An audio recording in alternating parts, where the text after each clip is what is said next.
call for no AC. Once we arrived at the unit, we noticed the unit was off.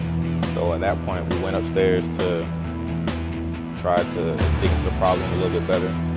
Noticed that unit wasn't working. So we put out our tools and start troubleshooting. We normally bring the refrigerant, we bring our tools, we bring pressure washers, ladders, voltmeters.